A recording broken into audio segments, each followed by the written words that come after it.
Limite Zero, capítulo 14. A verdade por trás da história. Não é culpa sua, mas é sua responsabilidade. Dr. Joey Vitale. Eu ainda tinha perguntas a fazer ao Dr. Hewling. Ele não tinha me contado toda a história a respeito do seu trabalho no hospital psiquiátrico. Você nunca viu os pacientes? Eu perguntei de novo um certo dia. Nunca? Eu os via no corredor, mas nunca atendi como pacientes no meu consultório, respondeu ele. Certa vez um deles me disse, você sabe que eu poderia matá-lo. Aposto que você poderia fazer um bom trabalho, eu repliquei.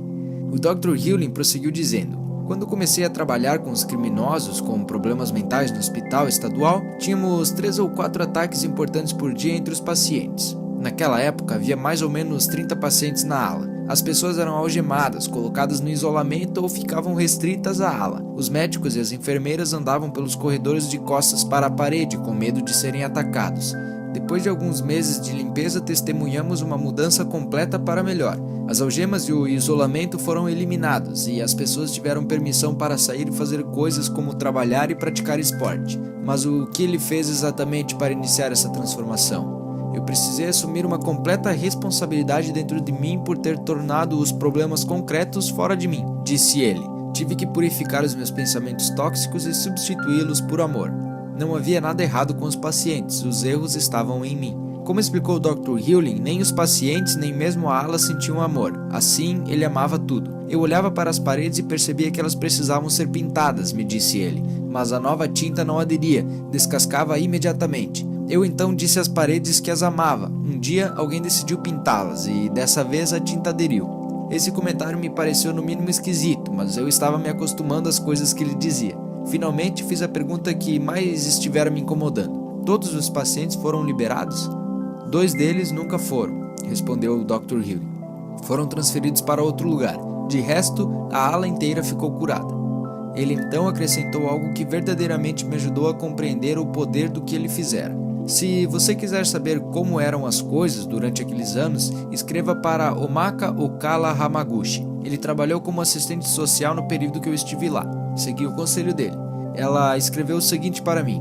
Caro Joey, obrigado por essa oportunidade. Quero que você saiba que estou escrevendo em colaboração com Emery Lenço Oliveira, um assistente social que trabalhou na unidade com o Dr. Hewling. Fui assistente social designada para a recém-inaugurada unidade forense no Hospital Psiquiátrico Estadual do Havaí.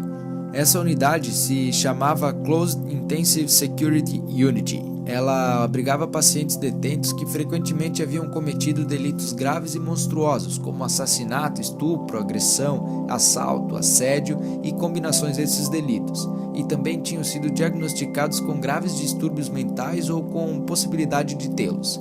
Alguns dos pacientes detentos tinham sido inocentados dos seus crimes por motivo de insanidade e condenados a permanecer naquele local.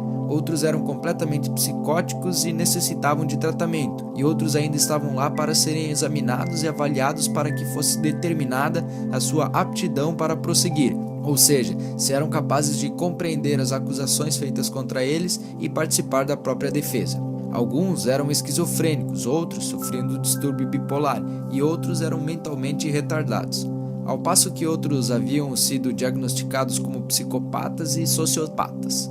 Havia também aqueles que estavam tentando convencer os tribunais de que eram uma ou todas as coisas que acabo de relacionar. Todos ficavam presos na unidade 24 horas por dia e só tinham autorização para sair e com algemas nos pulsos e nos tornozelos. Passavam a maior parte do dia em um aposento de reclusão, um quarto trancado com paredes e teto de concreto, um banheiro trancado e sem janelas.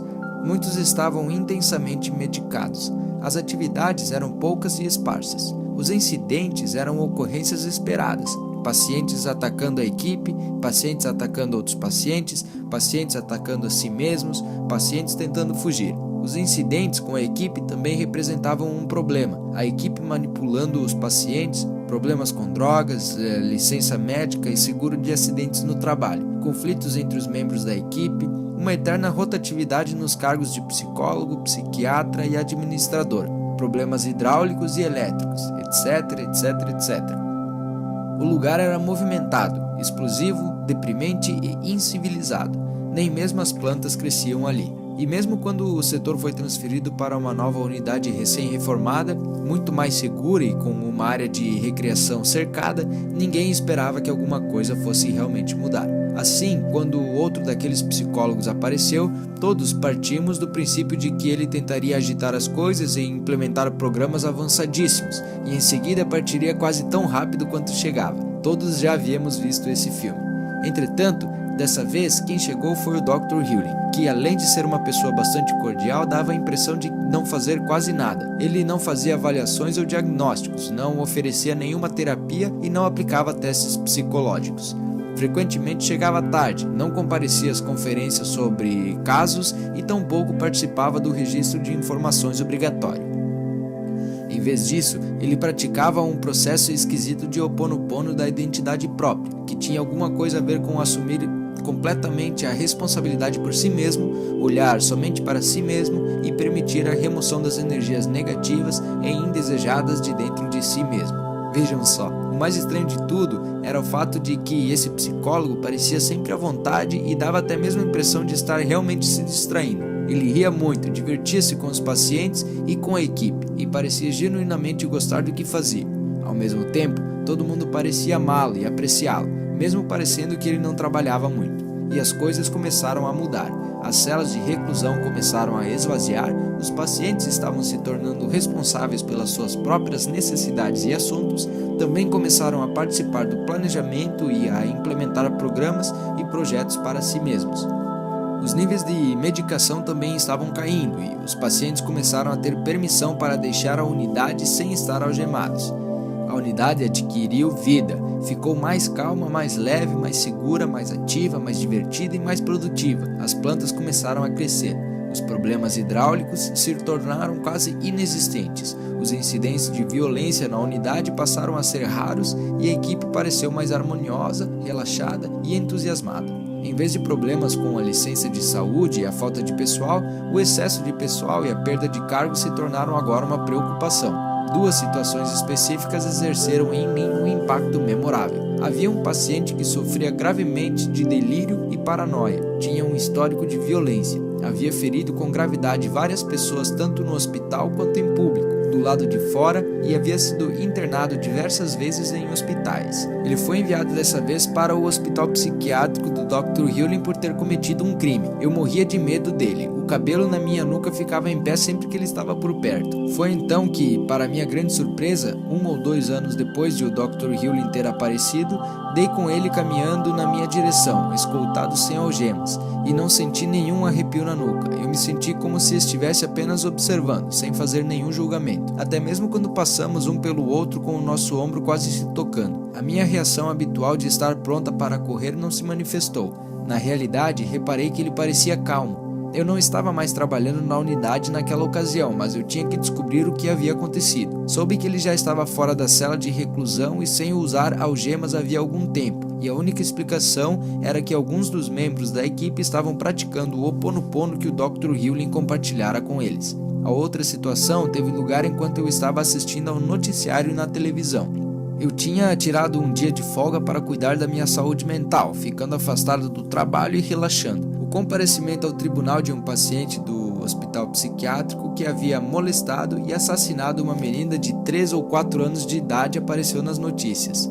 Esse paciente fora hospitalizado por ter sido considerado incapaz de se defender das acusações apresentadas contra ele. Ele foi examinado e avaliado por vários psiquiatras e psicólogos e recebeu uma série de diagnósticos que, naquela época, provavelmente teriam conseguido inocentá-lo por motivo de insanidade. Ele não teria tido que ir para a prisão e teria ficado confinado ao ambiente menos restritivo do hospital estadual com a chance de uma liberdade condicional. O Dr. Hewlin havia interagido com esse paciente que, com o tempo, pediu que lhe ensinassem o processo do Ho'oponopono da identidade própria. Ao que consta, ele praticou de forma muito persistente e regular, compatível com a sua condição de ex-oficial dos fuzileiros navais. A essa altura, ele fora considerado apto para se defender e foi então marcada uma audiência no tribunal para que ele fizesse a sua contestação.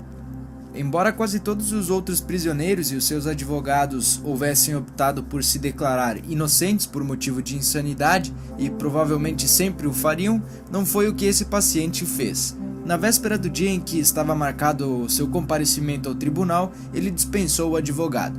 Na tarde seguinte, ele se postou no tribunal diante do juiz e proclamou com humildade e remorso: "Sou responsável e lamento o que fiz." Ninguém esperava por isso. O juiz levou alguns instantes para entender o que acabara de acontecer. Eu jogara tênis com o Dr. Hewlin, esse homem, em 2 ou 3 ocasiões, e embora o paciente tivesse sido extremamente educado e atencioso, eu o tinha julgado. No entanto, naquele momento, senti apenas ternura e amor por ele, bem como uma enorme mudança em toda a sala do tribunal. O tom de voz do juiz e dos advogados era agora suave, e todos os que o cercavam pareciam estar olhando para ele com um sorriso afetuoso. Foi um momento importante. Assim, quando o Dr. Hewlin perguntou certa tarde se alguns de nós gostaríamos de saber mais a respeito desse Ho'oponopono depois do jogo do tênis, aceitei de imediato, esperando ansiosa que o jogo começasse e acabasse. Quase 20 anos se passaram e ainda tenho profunda admiração pelo que vim a saber depois que era a divindade atuando através do Dr. Hewlin no Hawaii State Hospital. Sou eternamente grato ao Dr. Hewlin e ao processo esquisito que ele trouxe consigo.